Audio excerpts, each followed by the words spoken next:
1931. Apa yang sedang kamu lakukan? Di dalam hutan, pria berotot itu menundukkan kepalanya dan melihat telapak tangan di dadanya. Dia tidak dapat menyangkal bahwa kekuatan Lu Ye tidaklah kecil, tapi hanya itu yang ada. Dia tidak mengerti mengapa Lu Ye melakukan hal seperti itu di tengah pertarungan hidup dan mati. Saat dia berbicara, dia mengayunkan pedangnya ke arah Lu Ye lagi. Pada saat itu, telapak tangan di dadanya tiba-tiba memberikan kekuatan. Lu Ye merasakan ada sesuatu yang tidak beres dan telah mengaktifkan kekuatan di tubuhnya. Pria berotot itu segera mengerang dan terbang mundur, dadanya ambruk, dan dia terjatuh beberapa meter jauhnya. Dia menopang dirinya sendiri dengan pedangnya dan berjuang untuk bangkit. Dia memandang Lu Ye dengan tidak percaya. Seorang kultivator.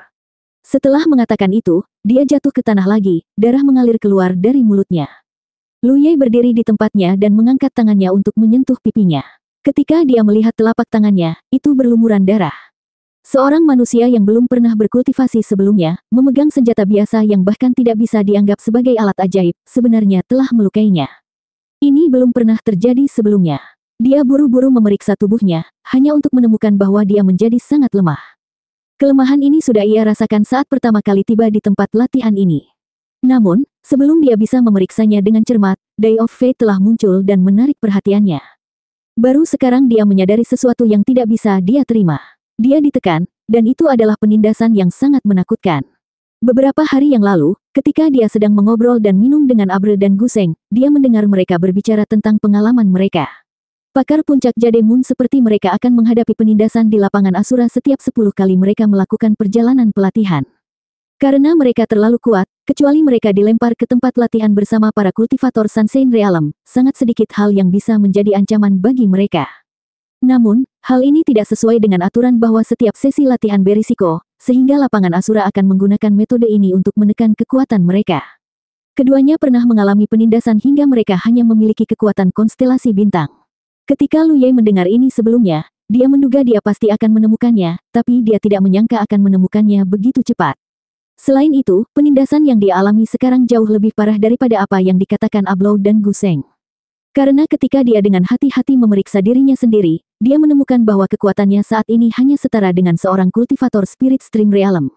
Tidak, dia bahkan tidak bisa dianggap sebagai kultivator Spirit Stream Realm, karena dia hanya bisa merasakan keberadaan 4 rongga spiritual. 4 rongga spiritual tidak menyimpan kekuatan sihir, melainkan kekuatan spiritual. Tidak hanya kultivasi Lu Ye yang ditekan, tetapi dia juga tidak dapat menggunakan kehendak sucinya. Jelas bahkan laut ilahinya telah disegel. Bahkan kekuatan tubuh fisiknya ditekan hingga ke level seseorang yang baru saja melangkah ke dunia kultivasi. Kalau tidak, bagaimana pedang manusia bisa melukainya? Untungnya, pihak lain tiba-tiba tersandung. Kalau tidak, siapa yang tahu apa yang akan terjadi jika pedang itu diarahkan ke lehernya? Apakah kekuatan misterius Dice of Fate mulai berlaku? Ekspresi Lu Ye serius. Situasinya tidak tepat. Itu normal untuk ditekan, tapi tidak normal untuk ditekan sedemikian rupa. Dia menenangkan pikirannya sekali lagi dan memeriksa pohon bakatnya. Jika ini adalah penindasan dari lapangan Asura, apakah pohon bakat akan berguna? Sama seperti bagaimana pohon bakat bisa membakar kekuatan kontrak Asura. Namun, yang membuatnya bingung adalah pohon bakat tidak bereaksi apapun. Dengan kata lain, penindasan ini bukanlah semacam kekuatan eksternal yang dapat dibakar di tubuhnya. Sebaliknya, itu adalah semacam metode yang tidak dia ketahui, itulah sebabnya pohon bakat tidak bereaksi. Meskipun kultivasinya kuat, dia hanya tersisa dengan kekuatan 4 lubang spiritual. Untungnya, dia masih bisa merasakan talent tree. Ini berarti dia bisa mengaktifkan talent tree. Selain itu, dia masih memiliki Gunung Pandao. Ini adalah pisau tajam yang diubah dari suku prajurit. Bahkan jika dia hanya memiliki kekuatan 4 lubang spiritual yang tersisa, dengan senjata suci di tangannya, seharusnya tidak menjadi masalah baginya untuk menyelesaikan pelatihan ini. Segala macam pikiran terlintas di benaknya dalam sekejap. Di saat yang sama, Lu Ye tiba-tiba melihat sekilas cahaya dari sudut matanya. Itu datang dari arah orang yang meninggal itu. Dia secara naluriah berpikir bahwa dia telah menghadapi serangan dan buru-buru mencoba menghindar. Namun, dia masih tidak bisa mengelak tepat waktu. Cahaya itu mengenai pinggangnya dan menghilang. Namun, Lu Ye tidak merasa telah diserang. Dia memandang orang mati itu dengan bingung dan menemukan bahwa dia memang sudah mati. Lalu, cahaya apa itu tadi? Melihat lebih dekat, Lu Ye menemukan sesuatu yang berbeda. 1000 yang melayang di atas kepala pria itu telah menghilang. Mayatnya juga menghilang menjadi cahaya neon. Memikirkan di mana cahaya itu menerpa, Lu Ye buru-buru meraih token Asura di pinggangnya dan memeriksa nomor yang mewakili segel Asura. Itu meningkat 1000. Karena segel Asura yang dia peroleh dari pelatihan sebelumnya kurang tepat, Lu Ye sangat jelas tentang berapa banyak segel Asura yang dia miliki sekarang. Dibandingkan sebelumnya, segel Asura miliknya telah meningkat 1000. Mungkinkah? Mata Lu Ye berbinar. Ini sungguh suatu keberuntungan. Meskipun dia sedikit tidak senang karena dia ditekan tidak seperti sebelumnya, di mana lagi dia bisa menemukan hal bagus seperti itu untuk mendapatkan 1000 segel Asura dari membunuh orang jahat. Dia awalnya khawatir pelatihan ini akan sama seperti sebelumnya. Ia tidak ingin menghabiskan begitu banyak waktu dan tenaga hanya untuk mendapatkan pengalaman paling dasar. Sekarang, tampaknya kekhawatirannya tidak diperlukan lagi. Menghukum kejahatan dan melenyapkan kejahatan bisa secara langsung meningkatkan segel Asura miliknya. Tidak perlu menunggu penghitungan akhir. Tuan Abadi, teriakan terdengar, diikuti oleh seseorang yang merangkak ke arah Lu Ye dan berlutut di depannya, menangis dan memohon. Tuan Abadi, tolong selamatkan kami. Saat dia berbicara, dia bersujud. Lu Ye menunduk dan menemukan bahwa orang yang berlutut di depannya adalah wanita yang baru saja ditangkap. Dia bersujud begitu keras hingga tanah segera berubah menjadi merah tua. Lu Ye berkedip dan menatap bagian atas kepala wanita itu karena dia tiba-tiba menemukan ada juga angka mengambang di atas kepalanya. Terlebih lagi, jumlahnya bahkan lebih besar daripada jumlah orang jahat itu. 2000. Ini tidak diragukan lagi berarti selama dia membunuhnya, dia bisa mendapatkan 2000 segel Asura. Meskipun 2000 tidak seberapa, itu adalah hadiah dasar untuk tetap berada di dunia pelatihan selama sehari. Wanita menyedihkan ini, juga orang jahat. Lu Ye mengerutkan kening. Tampaknya tidak seperti itu. Dia tidak mengerti apa yang sedang terjadi. Wanita itu masih memanggil, Tuan Abadi, dengan suara yang sangat sedih. Lu Ye merenung sejenak, lalu membungkuk dan mengulurkan tangannya. Berdiri dan bicara. Wanita itu dibantu olehnya. Wajahnya penuh kesedihan dan ada sedikit tanda urgensi di matanya. Tuan Abadi, tolong selamatkan kami. Lu Ye juga menyadari ada masalah. Di kaki gunung, ada sebuah desa yang terbakar dan terdengar suara pertempuran dari sana. Tentu saja, wanita ini bukanlah satu-satunya yang menderita. Dia hanya menjadi sasaran pria jahat karena penampilan dan sosoknya yang luar biasa dan ditangkap untuk melakukan kejahatan di sini. Pada jarak ini, Lu Ye dapat dengan mudah mendeteksinya, tetapi dia ditekan dengan sangat buruk sehingga dia tidak menyadarinya tepat waktu. Melihat Lu Ye telah merasakan situasi di sana, wanita itu buru-buru berkata, Tuan Abadi, bandit menyerang dan banyak orang tewas. Guru Abadi, mohon belas kasihan dan selamatkan kami. Ekspresi Lu Ye langsung berubah dingin. Beraninya mereka bertindak begitu sombong di siang hari bolong.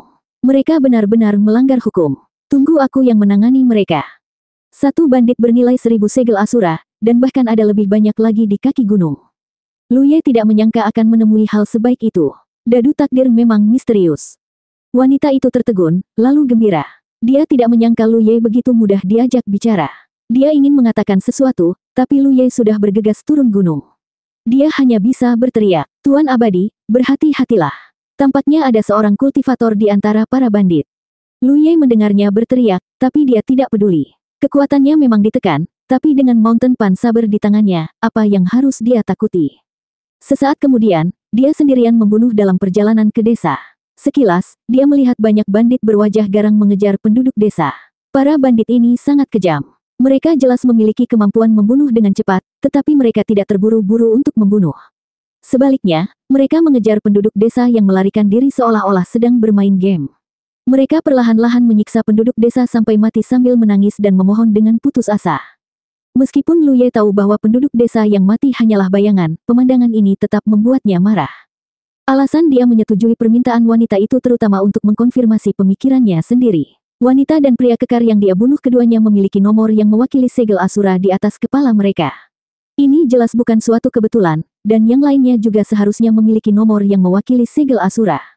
Dia datang untuk mendapatkan segel Asura, jadi dia secara alami senang mendapatkan lebih banyak segel Asura dalam proses menghukum dan melenyapkan kejahatan. Pada saat ini, dia melihat angka-angka yang mewakili segel Asura di atas kepala para bandit. Namun, meski tidak ada segel Asura, Lu Ye tidak bisa hanya berdiam diri dan menonton. Ada seseorang di sini. Seorang bandit yang memegang parang memperhatikan sosoknya dan segera berteriak. Segera, beberapa bandit yang mengejar penduduk desa datang bersiul dan bertemu Lu Ye secara bersamaan. Masing-masing bandit ini memegang senjata yang berbeda. Melihat Lu Ye sendirian dan tidak takut, bandit yang memanggilnya juga merasakan ada yang tidak beres. Dia berteriak, hati-hati, orang ini sepertinya cukup mampu. Saat dia berbicara, dia dengan keras menikamkan tombaknya ke arah Lu Ye. Kekuatan Lu Ye ditekan, tetapi setelah bertahun-tahun berjuang hidup dan mati, dia masih memiliki mata yang tajam. Saat menghadapi serangan ini, dia hanya memiringkan kepalanya sedikit dan dengan mudah menghindarinya. Memanfaatkan momentum tersebut, dia mendekati bandit bersenjata itu dalam sekejap mata. Dia mengangkat tangannya dan menekan Mountain Pan Saber, lalu menariknya keluar. Dia tidak bisa mengeluarkannya. Lu Ye hampir mengumpat keras-keras. Lapangan Asura. Ini keterlaluan. Menekan kekuatannya adalah satu hal, tetapi bahkan pedang Pan Gunung pun ditekan.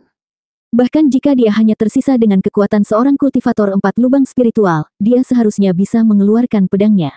Situasi ini jelas disebabkan oleh lapangan Asura. Dia merasa menjadi sasaran. Lapangan Asura yang besar dipenuhi dengan kebencian terhadapnya.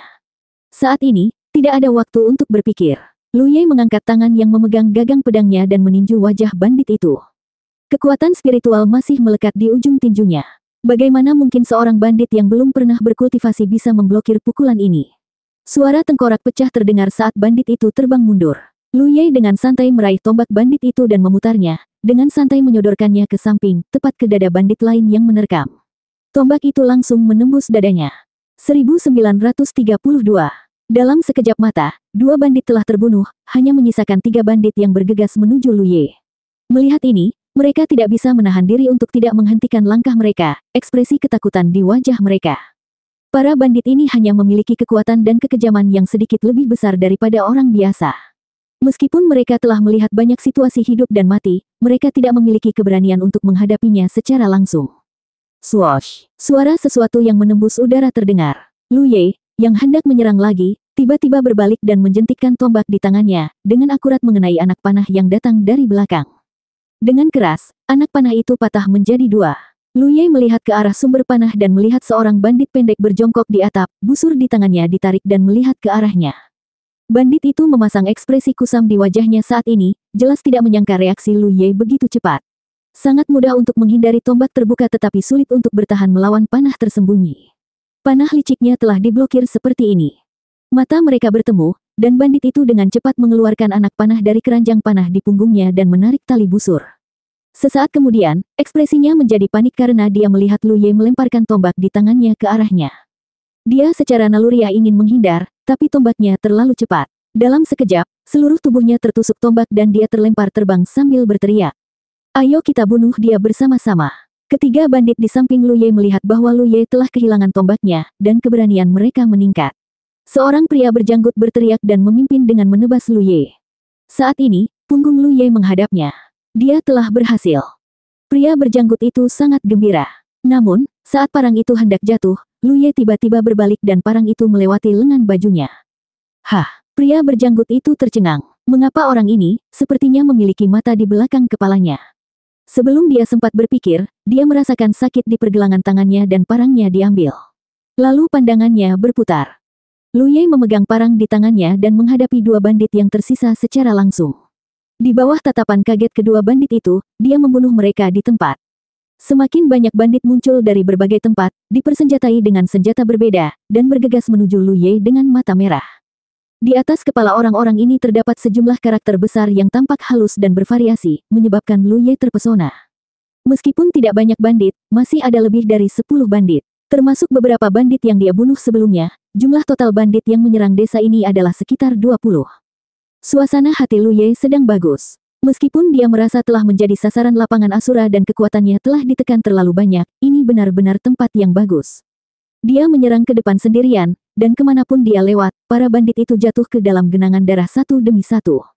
Para bandit ini awalnya mengira mereka bisa mengalahkan Lu Ye sendirian, tapi dalam sekejap, lebih dari separuh dari mereka terbunuh atau terluka. Para bandit yang tersisa langsung ketakutan. Bagaimana mungkin mereka tidak tahu bahwa setelah berjalan sekian lama di malam hari, mereka akhirnya bertemu dengan hantu. Segera, seseorang berlari sambil berteriak, Guru ke-6, Guru ke-6, selamatkan saya. Dengan keras, pintu sebuah rumah didobrak, dan seorang pria kekar bertelanjang dada mendobrak pintu tersebut. Di kamar belakangnya, seorang gadis telanjang sedang meringkuk di tempat tidur yang berantakan, menangis tak berdaya. Pria kekar itu melihat sekeliling dan melihat bahwa saudara-saudara yang dibawanya menderita banyak korban, dan langsung menjadi geram. Dia segera mendatangi seekor kuda hitam di depan rumah dan menaikinya. Mengangkat tombak besar, dia menjepit kakinya dan mengencangkan tali kekang. Kuda hitam itu segera meringkik dan berlari menuju Luye. Hajingan mana yang berani merusak bisnis Great Wind Mountain milikku? Dia meraung saat dia mendekati Luye. Luye mendengar suara itu dan menoleh untuk melihat. Sekilas ia melihat angka besar 3000 di atas kepala pria kekar itu. Dia kemudian mengaitkannya dengan teriakan bandit tadi dan tiba-tiba mengangkat alisnya, mengetahui bahwa orang ini seharusnya menjadi pemimpin kelompok bandit ini. Seperti yang diharapkan dari seorang pemimpin, nilainya berbeda. Bandit-bandit yang dia bunuh sebelumnya semuanya bernilai lebih dari 1000, tapi yang ini bernilai 3000. Jarak antara keduanya tidak terlalu jauh, dan kecepatan guru ke-6 sangat cepat. Hanya dalam beberapa saat, dia telah bergegas tidak jauh di depan Luye. Tombak besar di tangannya jelas tidak ringan, dan bukan sesuatu yang bisa ditangani oleh orang biasa. Yang mengejutkan Luye adalah dia merasakan jejak kekuatan spiritual dari tubuh guru ke-6. Itu sangat lemah, tapi tidak ada keraguan bahwa itu adalah kekuatan spiritual. Dia tiba-tiba teringat peringatan wanita di gunung, mengatakan bahwa ada seorang kultivator dalam kelompok bandit ini. Sepertinya dia sedang membicarakan orang ini. Namun, menurut pendapat Luye, bahkan jika seseorang membuka celah spiritualnya, mereka tidak dapat dianggap sebagai seorang kultivator jika mereka tidak membentuk suatu sistem. Sama seperti sekarang, dia hanya memiliki kekuatan 4 lubang. Karena keempat lubang ini berdiri sendiri dan tidak membentuk jalur sirkulasi, maka tidak dapat dianggap sebagai kultivator. Guru ke-6 bahkan lebih buruk lagi. Kekuatan spiritualnya sangat lemah, dan Luye memperkirakan dia hanya membuka satu celah. Dia hampir tidak bisa dianggap sebagai pemula dalam kultivasi. Perbedaan kekuatan antara 1 bukaan dan 4 bukaan tidak terlalu besar. Baik itu kebugaran fisik atau kecepatan reaksi, semuanya bergantung pada bakat seseorang. Di bawah fondasi yang sama, 4 lubang lebih kuat dari 1 lubang. Luye telah berjalan selangkah demi selangkah dari tahap ini, jadi dia secara alami sangat menyadari hal ini. Saat ini, guru ke-6 sedang menyerbu dengan agresif dengan kudanya. Dengan kekuatan yang bisa dia tunjukkan sekarang, jika dia benar-benar menghadapi kekuatan dengan kekuatan, itu akan menjadi situasi di mana dia akan kehilangan 800 anak buahnya sendiri. Mati. Tombak Tuan ke-6 menusuk Luye dengan keras. Di bawah tombak ini, meskipun ada batu besar di depannya, batu itu akan hancur berkeping-keping. Kemudian, ekspresinya menjadi terkejut, karena hampir pada saat dia mencabut tombaknya, Luye tiba-tiba melompat dengan ringan dan menginjak tombaknya. Dalam sekejap, pemimpin ke-6 merasa tombaknya menjadi sangat berat, dan bahkan dia dan kudanya berhenti sebentar. Ternyata spirit rune tekanan berat muncul di bawah kaki Luye. Sebelum dia bisa bereaksi, Luye sudah tiba di depannya dengan membawa tombak. Guru ke-6 berteriak ketakutan dan dengan cepat membalikkan kudanya, berguling-guling di tanah. Dia buru-buru bangkit dan hendak melanjutkan pertarungan ketika tubuhnya tiba-tiba lemas. Kemudian, sejumlah besar darah mengalir keluar dari lehernya, mewarnai semua yang ada di depannya menjadi merah. Tatapannya menjadi ketakutan. Dia membuang tombaknya dan menutupi lehernya dengan kedua tangan, tapi dia tidak bisa menghentikan darah mengalir keluar. Dia tidak tahu kapan Luye menyerang. Ketika bandit yang tersisa melihat pemandangan ini, mereka semua berteriak ketakutan dan melarikan diri ke segala arah. Bagaimana Luye bisa membiarkan mereka kabur? Setiap bandit ini adalah Asura Seal yang masih hidup. Melihat batu besar di kakinya, ia segera membungkuk dan meninju hingga menghancurkan batu besar itu menjadi beberapa bagian dengan ukuran berbeda. Dia kemudian mengambil potongan-potongan itu dan membuangnya. Setelah serangkaian teriakan, banyak kepala bandit yang hancur dan mati. Ki dan darah Luye melonjak, dan aliran cahaya terbang dari segala arah dan memasuki segel Asura di pinggangnya. Di belakangnya, sebuah rumah terbakar, dan gelombang panas menyapu. Di bawah cahaya api, ekspresi Luye menjadi agak berubah dan ganas. Penduduk desa yang cukup beruntung bisa selamat dari kekacauan tadi semua memandangnya dengan ngeri dan cemas. Mereka merasa dia jauh lebih menakutkan daripada para bandit itu. 1 jam kemudian, api berhasil dipadamkan. Di depan reruntuhan yang terbakar, Luye duduk di atas batu besar, memeriksa segel Asura miliknya. Baru saja, dia telah memperoleh sekitar 30.000 Asura Seal. Meski tidak banyak, ketika dia memikirkan tentang pengalaman belajar terakhir yang telah dia kerjakan begitu lama, dia hanya memperoleh sedikit di atas 50.000 segel Asura. 30.000 segel Asura sepertinya banyak sekali. Terlebih lagi, ini hanyalah permulaan. Dia mencoba mencari tahu apa yang terjadi dengan pelatihan ini. Harus diakui, baik Abdullah maupun Guseng pernah menghadapi situasi di mana mereka ditekan, sehingga menghalangi mereka untuk mengeluarkan kekuatan penuh mereka. Namun, penindasan mereka paling banyak berada pada tingkat konstelasi bintang. Dibandingkan dengan apa yang dia alami sekarang, itu tidak ada bandingannya. Dia adalah seorang kultivator jade tahap akhir, tapi sekarang dia hanya memiliki kekuatan 4 lubang spiritual yang tersisa. Siapa yang akan percaya ini? Bahkan Mountain Plate Saber telah disegel oleh kekuatan lapangan Asura. Bahkan cincin penyimpanannya, dia tidak bisa membukanya. Juga, ketika dia memasuki tempat pelatihan, dia terjebak dalam kegelapan selama 2 hari penuh. Itu sangat aneh. Namun, dia tidak memiliki petunjuk saat ini. Dia hanya merasa bahwa seolah-olah dia sedang menjadi sasaran. Dia sudah mengetahui bahwa lapangan Asura mempunyai kesadarannya sendiri. Namun, dia tidak melakukan sesuatu yang istimewa setelah memasuki lapangan Asura. Mengapa dia menjadi sasaran? Terlebih lagi, harta karun langit berbintang seperti ladang Asura, meskipun ia benar-benar memiliki kesadaran, seharusnya tidak memiliki kebaikan atau keburukan. Itu hanya akan beroperasi sesuai dengan aturannya sendiri dan mempertahankan adegan pengalaman. Kecuali jika daratan Asura memiliki kesadaran penuh seperti pohon reinkarnasi. Lu Ye tidak bisa memahaminya saat ini, jadi dia hanya bisa fokus pada saat ini. Kekuatan seorang kultivator 4 lubang masih terlalu lemah. Meskipun dia tidak mengeluarkan banyak energi untuk membunuh para bandit itu masih melelahkan. Hanya ada sekitar 20 bandit. Jika dia menghadapi lebih banyak lagi, dia mungkin akan kelelahan. Fisik kuat yang dia andalkan tidak banyak berguna dalam adegan pengalaman ini. Luka di pipinya belum juga sembuh. Jika dia dapat meningkatkan basis kultivasinya, pasti akan lebih nyaman baginya untuk mendapatkan pengalaman ini. Satu-satunya hal yang bisa dia gunakan sekarang adalah talent tree. Ini adalah sesuatu yang bahkan Asura Field tidak bisa tekan. Dia mencoba menggunakan kekuatan pohon bakat untuk melahap lingkungan sekitar dan memulihkan kekuatan spiritual yang telah dia keluarkan. Namun, ia menemukan bahwa energi spiritual langit dan bumi di dunia ini sangat tipis. Ini jelas merupakan dunia dengan tingkat sangat rendah. Sudah sangat jarang ada orang yang membuka celah spiritual dan menghasilkan kekuatan spiritual di alam seperti itu.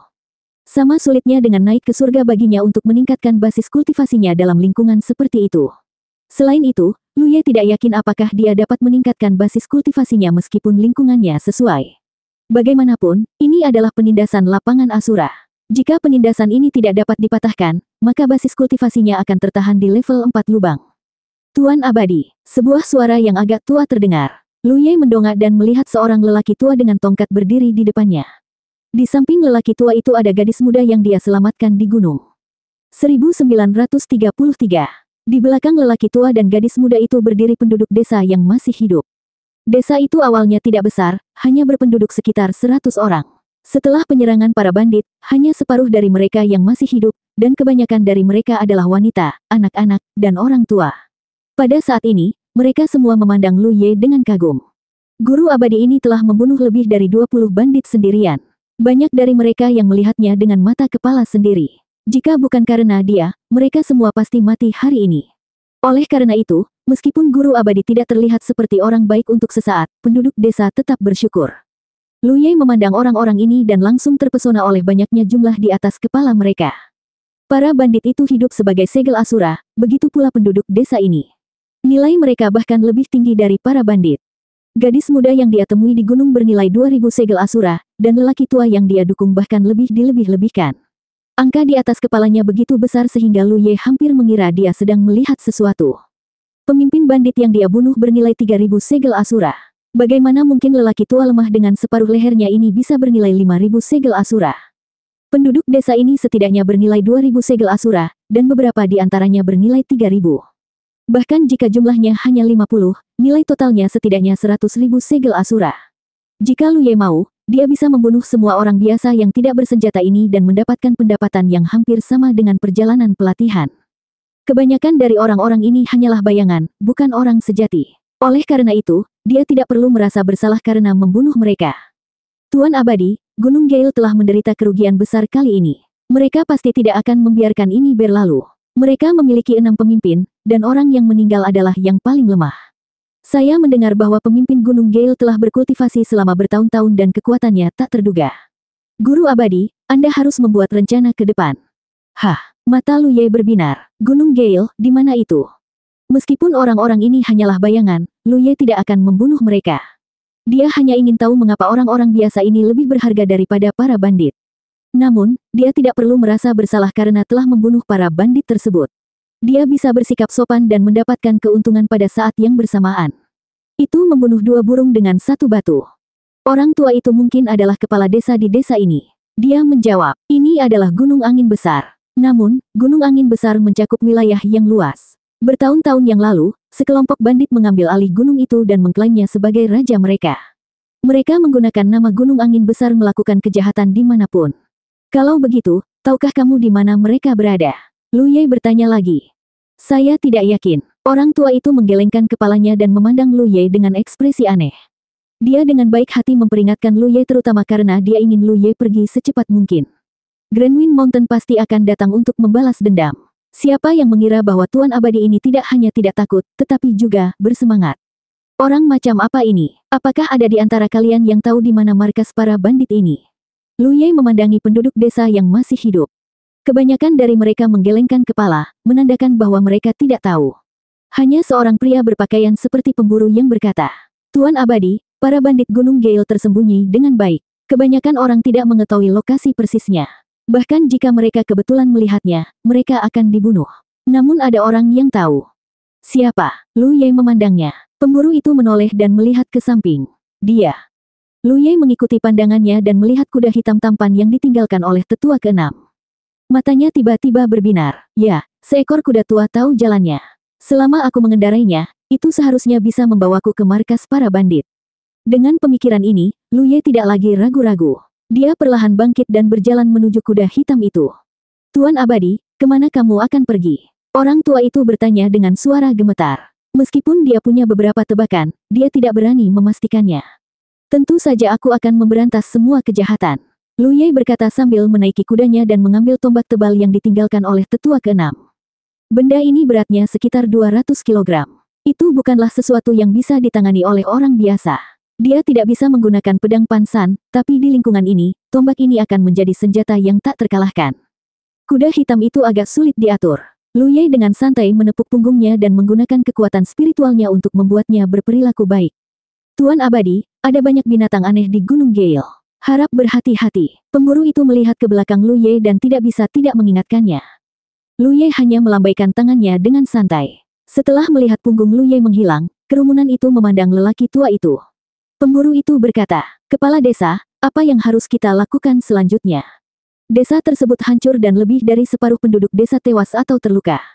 Ini bukanlah hal yang paling penting. Yang paling penting adalah para bandit Gunung Gale pasti akan membalas dendam. Jika mereka terus bertahan, mereka tidak akan mendapatkan akhir yang baik. Tidak ada yang tahu apakah Guru Abadi yang pergi bisa melenyapkan para bandit Gunung Gale. Jika dia bisa, maka itu bagus. Namun jika tidak bisa, maka bencana akan menanti mereka. Orang tua itu merenung sejenak, lalu menghela napas dan berkata, ambil semua yang kamu bisa dan bermigrasi. Mereka tidak bisa tinggal di sini.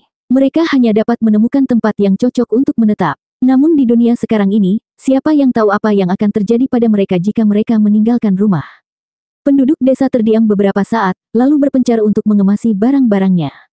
Di hutan, Lu Ye membiarkan kudanya mengendalikan dan mengobrak-abrik bungkusan di tangannya. Bingkisan itu ada di punggung kuda hitam. Itu harus menjadi milik pemimpin keenam. Setelah mencari, Lu Ye menemukan banyak dendeng dan 2 set pakaian. Selain itu, ada beberapa benda yang bentuknya seperti daun emas. Lu Ye menebak bahwa itu adalah mata uang dunia ini. Suara gemuruh terdengar. Lu Ye dengan cepat menepuk dadanya dan menemukan bahwa dadu takdir masih ada. Dia segera menghela nafas lega. Lalu, matanya membelalak tak percaya. Dia akhirnya menyadari apa suara gemuruh itu. Itu adalah suara gerakan yang keluar dari perutnya. Dia lapar. Lu Ye tidak tahu sudah berapa lama sejak terakhir kali dia merasa seperti ini. Ketika kultivasinya berangsur-angsur meningkat, dia tidak perlu lagi makan. Makan lebih untuk memuaskan nafsu makannya. Tapi saat ini, dia bisa dengan jelas merasakan rasa laparnya. Aroma dendengnya tiba-tiba menjadi kaya. Lu Ye segera mengambil sepotong dan memasukkannya ke dalam mulutnya. Dia kemudian mengambil botol air di punggung kudanya dan meminumnya beberapa suap. Tiba-tiba, pohon bakat bereaksi. Lu Ye memfokuskan pikirannya dan mengamatinya. Dia menemukan ada kabut abu-abu yang sangat tipis di pohon bakat. Racun. Lu Ye tercengang. Mainan macam apa tuan keenam itu? Bagaimana dia bisa meracuni makanannya sendiri? Siapa yang dia lindungi? Tapi kalau dilihat dari reaksi Talentri, racunnya sepertinya tidak banyak. Lu Ye tidak peduli. Dia makan beberapa suap dendeng dan minum seteguk air. Perlahan, Lu Ye membenarkan satu hal. Racunnya bukan di dendengnya, tapi di airnya. Tidak ada bedanya baginya. Setelah makan sampai kenyang, Lu Ye mulai berkultivasi, mengubah darah dan ki menjadi kekuatan spiritual. Meskipun pohon bakat dapat melahap energi spiritual dunia untuk mengisi kembali konsumsinya, energi spiritual dunia terlalu sedikit. Itu tidak terlalu berpengaruh. Sebaliknya, metode kultivasi yang mengubah darah dan ki seseorang menjadi kekuatan spiritual lebih efisien. Ini juga merupakan metode kultivasi awalnya. Karena dia tidak cukup berbakat saat itu, dia tidak bisa menyerap energi spiritual dunia dan energi di batu roh, jadi dia hanya bisa menggunakan metode ini. Bahkan setelah bertahun-tahun, Lu Ye masih tidak melupakannya. Terlebih lagi, saat dia berada pada tahap ini, pohon bakat belum berubah. Tidak seperti sekarang, ketika ia memiliki kemampuan melahap yang kuat. Begitu makanan masuk ke perutnya, Lu Ye hanya perlu sedikit merangsang pohon bakat untuk melahapnya sepenuhnya, mengubahnya menjadi darah dan ki miliknya sendiri. Kemudian, dia bisa mengubahnya menjadi kekuatan spiritual. Efisiensi kultivasinya jauh lebih cepat dari sebelumnya. 1 jam kemudian, perutnya kembali lapar. Lu Ye terus makan dan berkultivasi. Setelah beberapa kali, sekantong besar dendeng habis dikonsumsi. Kekuatan spiritual yang dia gunakan dalam pertempuran juga terisi kembali. Lambat laun, Lu Ye menemukan sesuatu yang membuatnya terkejut. Penindasan yang dilakukan oleh lapangan Asura terhadap dirinya tidaklah mutlak. Dia bisa menggunakan kultivasi untuk membuka lebih banyak rongga spiritual dan meningkatkan kekuatannya. Tidak diragukan lagi, ini adalah sesuatu yang dinanti-nantikan. Dalam perjalanannya, kecepatan kuda hitam itu tidak terlalu cepat. Lu Ye tidak tahu apakah semuanya berjalan benar atau tidak, tapi karena semuanya sudah mencapai titik ini, dia hanya bisa mempercayainya. Sore harinya, ketika mereka sampai di suatu tempat, kuda hitam itu tiba-tiba menjadi gelisah. Lu Ye, yang sedang berkultivasi, merasakan sesuatu dan menoleh untuk melihat ke arah tertentu. Di sana, di semak-semak, sepasang mata hijau sedang menatapnya. 4 pasang mata bertemu, dan angin mencurigakan bertiup ke wajah Lu Ye. Sosok yang besar dan kuat bergegas keluar, mengaum seperti binatang buas. Mulut berdarah muncul di pandangan Lu Ye. Kuda hitam itu ketakutan dan meringkik. Lu Ye mengangkat tangannya dan meraih tombak tebal yang ditinggalkan oleh guru ke-6, dan menusuknya ke depan. Berat 200 jin itu seringan bulu, dan binatang itu langsung tertembus, tergantung di tombak. Jangan menangis. Lu Ye menamparkan punggung kuda hitam itu. Setelah beberapa saat, Lu Ye duduk bersila di samping api unggun yang berkobar. Sepotong besar daging binatang mendesis di atas api, dan bau harum menyerang hidungnya. Rasa lapar di perut Lu Ye menjadi semakin jelas. Dengan talentri, tidak peduli berapa banyak dia makan, dia dapat dengan cepat mencernanya dan menggunakannya untuk meningkatkan kekuatannya. Terlebih lagi, setelah membunuh makhluk yang tampak seperti macan tutul ini, dia menemukan sesuatu yang lain. Binatang buas di dunia ini tampaknya bukan binatang biasa. Mereka jauh lebih ganas dari binatang yang dia kenal. Bahkan kuda hitam yang ditinggalkan oleh guru ke-6 pun sama. Perlu diketahui bahwa meskipun beratnya tidak terlalu berat, tombaknya tidak ringan. Setelah seharian, kuda hitam itu tidak merasa terlalu lelah. Apakah ini binatang yang aneh? Lu Ye teringat peringatan pemburu itu sebelum dia pergi. Dari sudut pandang ini, yang disebut monster aneh lebih ganas dan kuat dari monster biasa, tapi belum setingkat monster beast. Itu sejalan dengan tingkat dunia ini. Karena dunia ini sendiri lahir dengan konsep kultivasi, namun merupakan domain tingkat rendah yang belum benar-benar masuk ke tingkat kultivasi. Tiba-tiba terdengar suara langkah kaki. Di bawah kerlap-kerlip cahaya api, 2 sosok datang dari depan. Sebelum mereka sampai, salah satu dari mereka berkata, "Mohon maaf kami berkunjung larut malam. Jalan pegunungan sulit dilalui, dan malam dingin. Melihat api, kami ingin mencari kehangatan. Sobat, tolong jangan salahkan kami." 1934. Di samping api unggun, Lu Ye mendongak dan melihat 2 sosok mendekat perlahan, bergoyang mengikuti cahaya api. Setelah beberapa saat, seorang pria dan seorang wanita berhenti tidak jauh dari situ. Pria itu tinggi sedangkan wanitanya mungil dan imut. Mereka sepertinya adalah suami istri. "Salam, saudaraku." Pria itu menangkupkan tinjunya, tetapi wanita mungil yang berdiri di sampingnya melirik ke arah kuda hitam di belakang Lu Ye, dan cahaya aneh muncul di matanya. Lu Ye melihat ke atas kepala mereka dengan ekspresi penasaran. "Apakah kamu, bandit dari Gunung Gale?" Wajah laki-laki itu tiba-tiba berubah. "Sobat, tolong jangan bicara yang tidak masuk akal. Kami suami istri hanya lewat dan tidak pernah melakukan hal yang keterlaluan." "Apakah begitu?" "Tentu saja." Puf-puf. 2 suara lembut tiba-tiba keluar. Pria di seberangnya terkejut. Suara apa itu? Wanita mungil itu juga mengalihkan pandangannya dari kuda hitam itu dan mengendus lembut dengan hidungnya. "Ada bau darah, tidak?" Pada saat ini, pria itu juga bereaksi. Wajahnya tiba-tiba menjadi galak, dan dia melompat tinggi ke udara, bergegas menuju Lu Ye.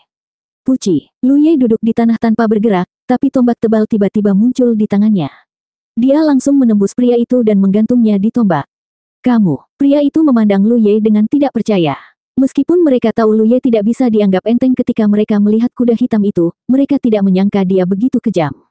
Di mana mereka terekspos, wanita mungil itu baru saja mengeluarkan cambuk panjang dari pinggangnya dan hendak menyerang ketika dia melihat temannya ditikam hingga tewas. Wajah cantiknya berubah warna dan dia berbalik untuk melarikan diri. Dia tahu musuhnya tidak lemah, tapi dia tidak menyangka musuhnya sekuat ini.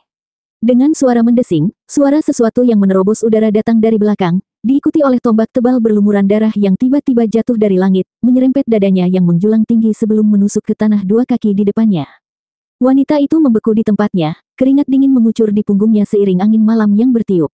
Dia tentu saja tidak mengira musuh melakukan kesalahan. Kontrol yang tepat ini jelas merupakan peringatan. Jika dia berani berlari lagi, dia pasti akan mengikuti jejak temannya. Beberapa saat kemudian, Lu Ye sedang menggerogoti kaki binatang yang tebal. Di seberang api unggun, wanita itu berlutut di tanah, gemetar. Dia tidak berani melarikan diri, jadi dia kembali. Beritahu saya, suara berderak keluar dari mulut Lu Ye. Itu adalah suara tulang yang diremukkan. Cara dia makan membuat wanita itu merasa semakin garang dan menakutkan. Kami datang dari benteng pertahanan. Tuan ke-6 belum kembali, jadi kami di sini untuk menjemputnya. Seperti dugaan Lu Ye, orang-orang ini memang bandit. Faktanya, ketika Lu Ye melihat mereka, dia sudah menebak-nebak karena jumlah di atas kepala mereka sama dengan jumlah para bandit, sedikit di atas 1000. Lebih jauh lagi, bagaimana orang normal bisa melakukan perjalanan di hutan lebat pada jam selarut ini? Kuda hitam itu benar-benar tahu jalannya. Dia sedikit khawatir kalau dia salah arah, tapi sekarang sepertinya dia benar. Benteng yang dibicarakan wanita itu tidak diragukan lagi adalah tempat berkumpulnya para bandit gunung. Seharusnya ada banyak segel Asura di sana. Jumlahnya bukan 2, melainkan 4. Pria dan wanita itu melakukan kontak langsung untuk mengalihkan perhatian Lu Ye, sementara 2 lainnya diam-diam mendekat, siap untuk menjatuhkannya. Namun, Lu Ye sudah merasakannya. 2 batu kecil dengan mudah diurus oleh kedua bandit itu. Suara letupan pertama adalah suara batu yang membunuh orang. Setelah wanita itu selesai berbicara, dia dengan hati-hati menatap Lu Ye, tapi melihat bahwa dia tidak bereaksi sama sekali. Dia masih makan dengan lahap.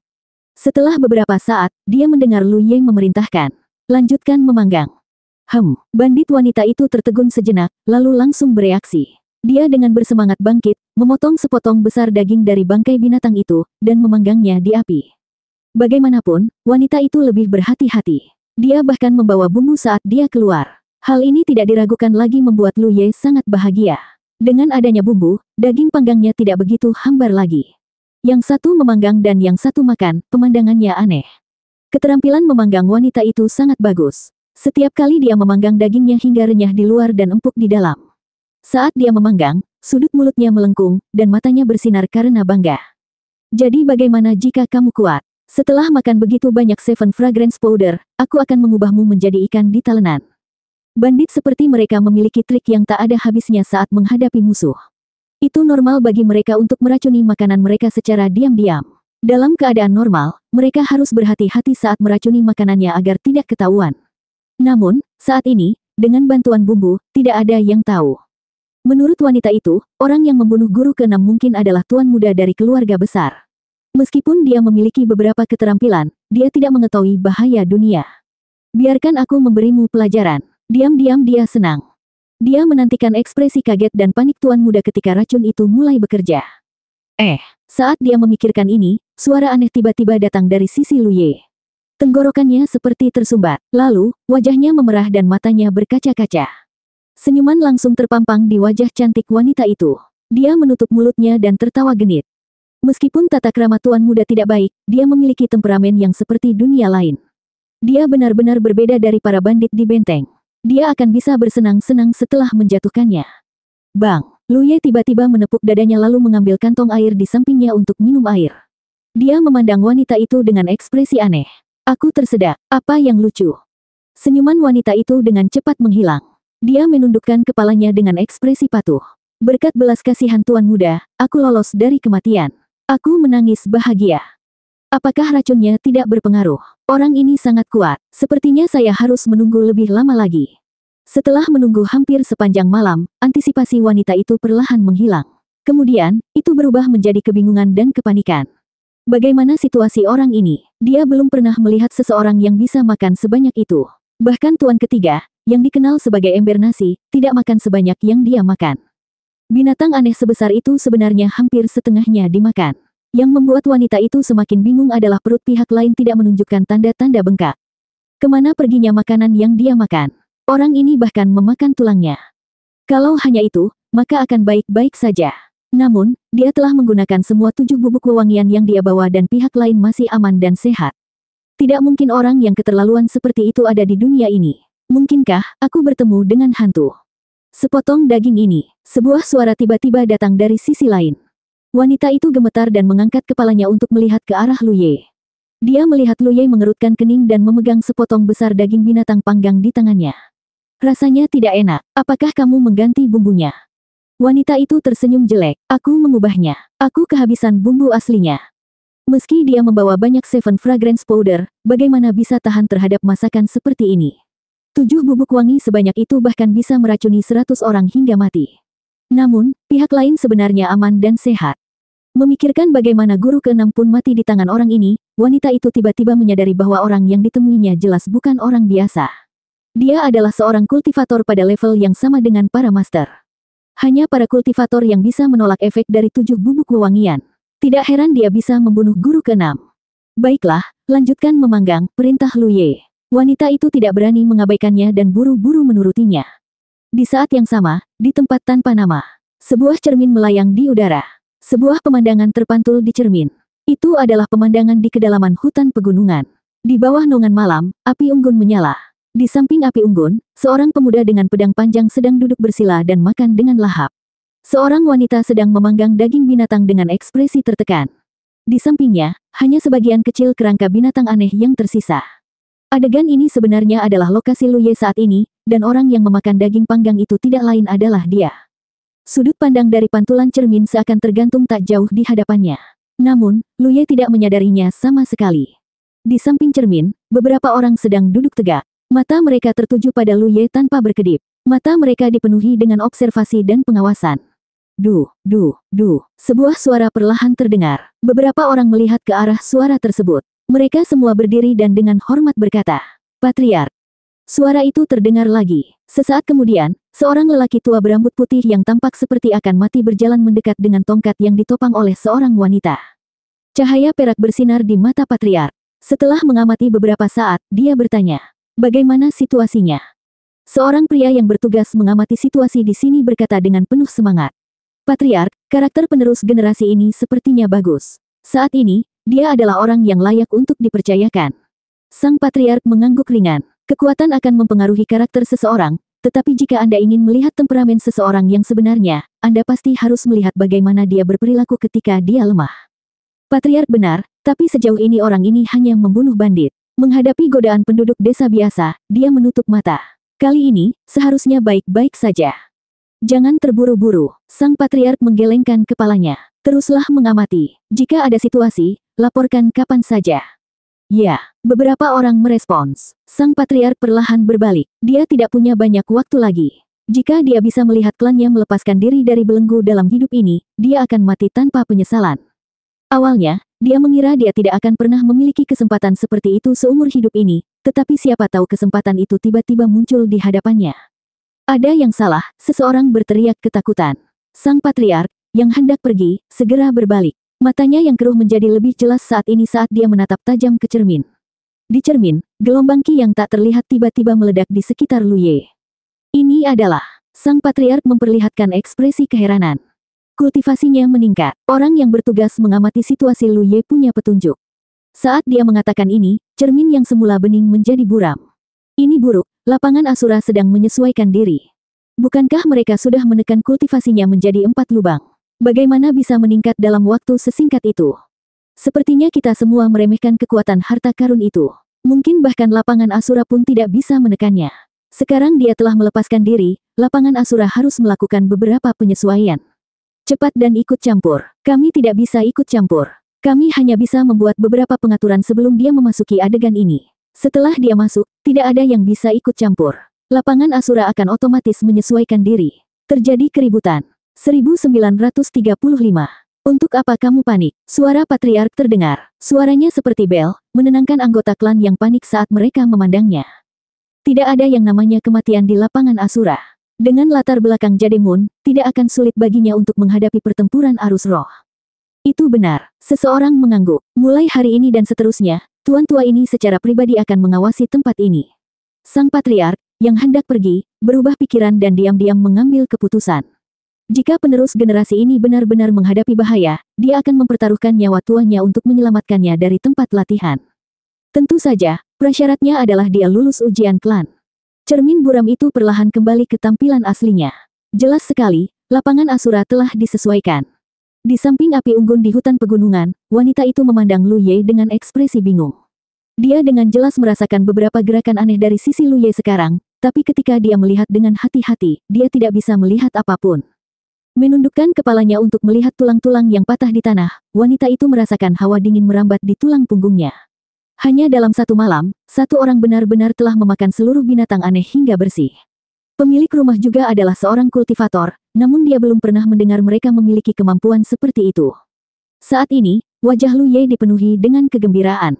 Baru saja, dia telah membuka celah kelima, dan kekuatannya hampir tidak meningkat. Tentu saja, manfaat terbesar dari membuka celah lain adalah daya tahannya meningkat. Benar saja, saat pertama kali berkultivasi, dia harus makan lebih banyak. Saat itu, kekuatan pohon bakat belum berubah sejauh ini, jadi efeknya tidak terlihat jelas. Tapi sekarang berbeda, hanya dalam satu malam, dia telah membuka celah lain. Dalam beberapa hari lagi, bukankah dia bisa kembali ke Spirit Stream Realm Orde pertama? Lalu bagaimana jika world energy di dunia ini tipis? Dia hanya perlu mengubah vitalitasnya menjadi energi spiritual untuk meningkatkan kekuatannya dengan cepat. Selain itu, karena dia telah membuka lubangnya sebelumnya, dia tidak akan menemui hambatan apapun saat melakukan ini karena tidak ada penghalang untuk ditembus. Ayo pergi. Lu Ye berdiri dan memanggil bandit wanita itu, dengan penuh energi. Kemana kita akan pergi kemana? Bandit perempuan itu bertanya dengan hati-hati. Menurutmu kemana? Lu Ye menaiki kudanya dan menatapnya. Bandit perempuan itu tidak bisa menahan diri untuk tidak bergidik. Dia dengan patuh maju ke depan untuk mengendalikan kuda hitam kaku itu dan memimpin jalan. Desa itu tidak terlalu jauh, dan setelah sekitar setengah hari, sebuah gerbang kayu besar muncul di depan Lu Ye. Di atas gerbang desa, ada beberapa bandit yang menjaganya. Orang normal tidak diizinkan masuk. Ketika bandit wanita membawa kuda hitam dan Lu Ye ke tempat ini, mereka segera ditemukan oleh seorang bandit. Dia berdiri di dinding batu di atas gerbang benteng dan menatap mereka. Dia berkata, laba-laba hitam, bukankah kamu pergi bersama Ruan Laur dan yang lainnya untuk menerima guru ke-6? Kenapa kamu kembali sendirian? Siapa orang ini? Petik 2. Jadi ini bentengmu. Lu Ye mengangkat kepalanya dan melihat sekeliling. Samar-samar dia bisa melihat ada banyak tanda-tanda bandit berkumpul di benteng. Ini dia. Telapak tangan laba-laba hitam dipenuhi keringat. Dia tahu ini adalah momen paling kritis baginya. Karena dia sudah membawa orang itu kemari, dia tidak memiliki nilai lebih. Jika pihak lain ingin membunuhnya, dia tidak akan bisa menolak. Bagus sekali. Lu Ye mengangguk dan turun dari kudanya. Biarkan mereka membuka pintu, perintah Lu Ye. Tentu saja laba-laba hitam tidak berani membangkang. Dia mencoba yang terbaik untuk menenangkan emosinya dan berteriak, buka pintunya. Bandit yang baru saja berbicara sekarang menjadi bingung. Laba-laba hitam, ada apa dengan orang ini? Mengapa dia menunggangi kuda tuan ke-6 dan memegang tombaknya? Kemana perginya guru ke-6? Petik 2. Berhenti bicara omong kosong. Sudah kubilang buka pintunya. Laba-laba hitam sangat cemas dan nadanya marah. Jika kamu tidak menjelaskan dengan jelas, aku tidak akan membuka pintu. Bandit itu tidak akan melepaskannya. Boom! Dengan suara keras, para bandit di dinding batu tiba-tiba kehilangan pijakan dan jatuh dari atas satu demi satu, masing-masing dalam keadaan linglung. Bandit yang berteriak itu merasa kepalanya patah. Dia memaksakan dirinya untuk berdiri dan melihat sebuah lubang besar di depannya. Dia berkedip dan mundur selangkah. Dia terkejut saat mengetahui bahwa lubang itu sebenarnya ada di gerbang benteng. Gerbang ini terbuat dari kayu solid dan tebalnya 2 kaki. Bagaimana bisa rusak? Karena terkejut, dia mundur selangkah lagi. Jangan menghalangi jalan. Sebuah tangan besar mencengkeram lehernya dan dengan lembut memutarnya, lalu melemparkannya ke samping. Penglihatannya berputar dan dia menemukan bahwa teman-temannya yang terjatuh bersamanya sudah mati. Kesadaran mereka dengan cepat memudar.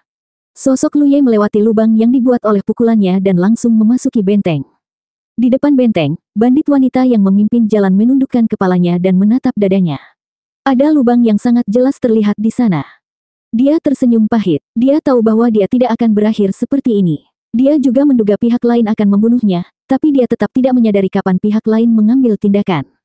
Para master akan membalas dendam. Bandit perempuan itu bergumam dan jatuh terlentang. Jadi bagaimana jika dia adalah seorang kultivator? Semua guru adalah kultivator. Orang ini berani menerobos benteng. Dia pasti tidak akan mendapatkan akhir yang bagus. Serangan musuh. Dengan bersiul, para bandit bergegas keluar rumah ke segala arah. Masing-masing tampak galak dan jahat. Dalam sekejap mata, mereka telah mengepung Lu Ye sepenuhnya. Bunuh dia. Seseorang berteriak. Dalam sekejap, puluhan bandit menggunakan segala macam cara. Serangan yang tak terhitung jumlahnya datang padanya. Ada yang memegang senjata, ada yang melemparkan senjata tersembunyi, dan ada pula yang menembakkan anak panah dari atap rumah tak jauh dari situ. Sangat banyak. Lu Ye melihat angka-angka di atas kepala para bandit dan sangat gembira. Dia menyeret tombak sepanjang 200 jin di belakangnya dan meraih ujungnya. Lalu, dia mengangkat tangannya tinggi-tinggi di atas kepalanya. Dengan seluruh kekuatannya, tombak panjang yang tebal itu berputar di sekelilingnya. Jeritan terdengar satu demi satu. Dalam sekejap, semua bandit dalam radius 5 zang terbunuh. Orang normal tidak akan mampu menahan tombak sepanjang 200 jin dan kekuatan mengacungkannya. Mereka akan terluka jika dipukul, dan mati jika disentuh. Para bandit yang mati dengan cepat berubah menjadi titik cahaya dan menghilang. Namun, sebelum mereka menghilang, sinar cahaya keluar dari mayat mereka dan memasuki token sura di pinggang Lu Ye. Ada anak panah dan senjata tersembunyi yang mengenai dia, tapi itu bahkan tidak bisa merobek pakaiannya. Dia bersiap menghadapi serangan semacam ini dan dapat memblokirnya dengan sedikit kekuatan spiritual. Metode seorang kultivator bukanlah sesuatu yang bisa ditebak oleh manusia. Adegan ini mengejutkan semua orang. Awalnya, para bandit tidak menaruh perhatian pada Lu Ye karena mereka memiliki keunggulan dalam jumlah. Siapa yang mengira bahwa mereka akan menderita banyak korban dalam satu serangan? Seorang kultivator. Dia seorang kultivator. Seorang bandit berteriak ketakutan. Para bandit lainnya tersebar ke segala arah. Jelas sekali, mereka juga tahu bahwa mereka tidak bisa menjadi musuh bagi seorang kultivator. Namun, bagaimana mereka bisa lari? Lu Ye berdiri di tempatnya dan menusuk dengan tombaknya. Tak jauh dari situ, sebuah batu besar pecah berkeping-keping. Dia melesat ke depan dan meraih segenggam pecahan batu di satu tangan. Tangannya yang lain mengambil sepotong dan melemparkannya. Seorang bandit jatuh ke tanah. Dia melemparkannya lagi dan satu lagi terjatuh. Beraninya kamu datang ke Great Wind Mountain-ku dan berperilaku begitu kejam. Raungan marah terdengar. Beberapa sosok bergegas keluar dari dalam benteng. Lu Ye menoleh dan matanya berbinar. Angka-angka di atas kepala orang-orang ini jelas jauh lebih tinggi daripada rata-rata bandit. Ada 4 orang, yang jumlahnya paling sedikit ada 3.000, dan yang paling banyak ada 5.000, sama dengan kepala desa tua. Dia membuang semua pecahan batu di tangannya. Semua bandit di bidang penglihatannya telah terbunuh. Lu Ye mengangkat tombaknya dan menyerbu ke arah mereka, wajahnya penuh semangat. Tidak diragukan lagi, inilah para pemimpin Gunung Gale. Lu Ye bisa merasakan jejak kekuatan spiritual pada mereka, jadi kemungkinan besar mereka adalah kultivator. Adegan ini langsung membuat para pemimpin merasa ada yang tidak beres. Siapapun yang berani menuntut mereka jelas bukan orang biasa. Kakak ketiga, buat dia sibuk. Pemimpin kelompok itu, seorang pria paruh baya, memerintahkan. Tidak masalah. Di antara mereka, pemimpin ketiga, yang paling gemuk di antara mereka semua, merespons. Seluruh tubuhnya hampir seperti bakso. Tidak diketahui bagaimana dia berkultivasi. Namun meski tubuhnya gemuk, kecepatannya tidak lambat. Begitu dia selesai berbicara, dia segera menjauh dari yang lain dan memimpin untuk menyerang Lu Ye. Jarak antara mereka dengan cepat ditutup. Mata pemimpin ketiga hampir menyipit. Cahaya dingin muncul di matanya. Kekuatan spiritual melonjak di tubuhnya. Menghadapi tombak Lu Ye, dia tidak menghindar. Sebaliknya, dia bertepuk tangan dan meraih tombak dengan akurat. Dengan kekuatannya yang luar biasa, di bawah tekanan seperti itu, tombak lawan tidak lagi berguna. Selama dia terjerat sejenak, yang lain akan bisa membunuhnya bersama. Pada saat itu, tidak peduli apapun kultivasi yang dimiliki orang ini, dia pasti akan mati. Memikirkan hal ini, wajah pemimpin ketiga berubah drastis. Ini karena dia merasakan sakit yang luar biasa di telapak tangannya. Tombak yang dia ambil dengan tangannya tidak ada bandingannya. Itu bukan pada tingkat di mana dia bisa menahannya.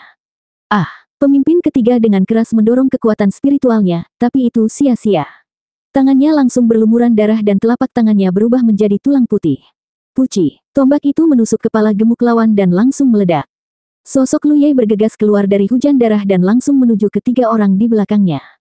Ketiga pemimpin bandit itu semuanya terkejut saat ini. Mereka tidak pernah menyangka bahwa pemimpin ketiga yang sangat mereka harapkan akan mati seperti ini.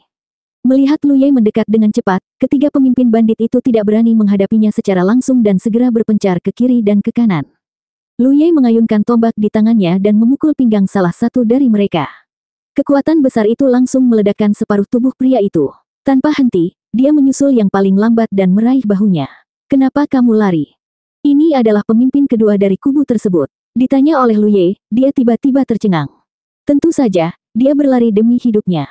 Kalau tidak, untuk apa lagi dia mencalonkan diri? Melihat kepalan tangan membesar dengan cepat di depan matanya, dia tidak bisa menahan diri untuk tidak berteriak. "Kakak, selamatkan aku." Dengan keras, kepalanya pecah. Lu Ye mendongak dan melihat bandit terakhir telah berlari sejauh 20 kaki. Dia segera mengangkat tombak di tangannya dan melemparkannya ke depan. "Berhenti!" Teriakan keras terdengar, dan orang lain bergegas keluar dari dalam benteng. Lu Ye menutup telinga padanya dan melihat ke depan. Tombaknya telah menembus sosok itu beberapa puluh kaki jauhnya. Pada saat terakhir, pihak lain sepertinya telah mendesak spirit Qi-nya untuk melindungi dirinya sendiri, tetapi di bawah pengaruh kekuatan yang begitu kejam, sedikit perlindungan ini tidak berpengaruh sama sekali.